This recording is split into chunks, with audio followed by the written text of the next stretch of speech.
আমাদের পতাকাটা উড়ায় দিছে, আমার বাচ্চাটা উড়ায় দিছে, ও ছিল না।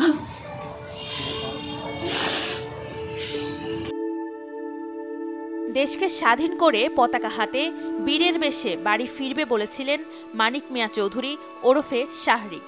৫ আগস্ট বাড়ি ফিরলেন ঠিকই, কিন্তু পতাকা হাতে না, বুকে জড়িয়ে লাশ হয়ে।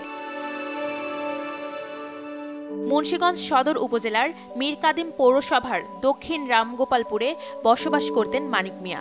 মা মারা যাবার পর এক ভাই আর বোনকে নিয়ে বড় হয়েছেন ফুপু আর বাবার কাছেই। চাকরি করতেন যমুনা ব্যাংকের কেরানীগঞ্জ শাখায়। ছিলেন মুন্সিগঞ্জ সদর উপজেলার মীরকাদিম পৌরসভার ছাত্রদলের সদস্য সচিবের দায়িত্বে। ছাত্র জনতার আন্দোলনে মানিক মিয়াও যোগ দিয়েছিলেন। পরিবারকে জানিয়েছিলেন সাধারণ মানুষের জন্য তিনি আন্দোলনে লড়বেন।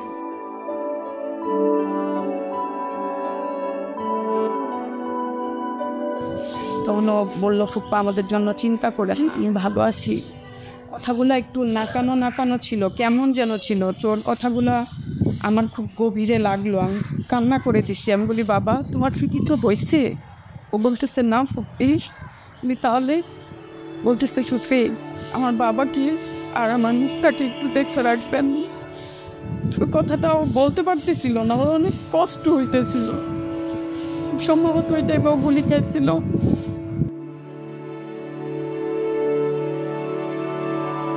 ৫ আগস্ট সকালে নারায়ণগঞ্জ থেকে পায়ে হেঁটে হাজারো শিক্ষার্থীদের সঙ্গে এক দফা দাবি আদায়ে গণভবনের দিকে রওনা হন মানিক। বেলা ১২টার দিকে ছাত্রলীগ, যুবলীগ, আইনশৃঙ্খলা বাহিনীর সদস্যরা শিক্ষার্থীদের ওপর গুলি চালায়। এতে শিক্ষার্থীদের সাথে থাকা মানিক গুলিবিদ্ধ হয়ে মারা যায়। আমার ভাইটা নাই, আমার ভাইটা উনি শহীদ হইল, ওনারে মেরে ফেললো, মাথায় গুলি করলো। পুলিশ, ছাত্রলীগ সব ছিল এখানে। আমার বাবার তো তোর কাছে রেখে গেলাম, আপনি আমার বাবার দেখে কিছু আমি দেশের জন্য বেরিয়ে গেলাম।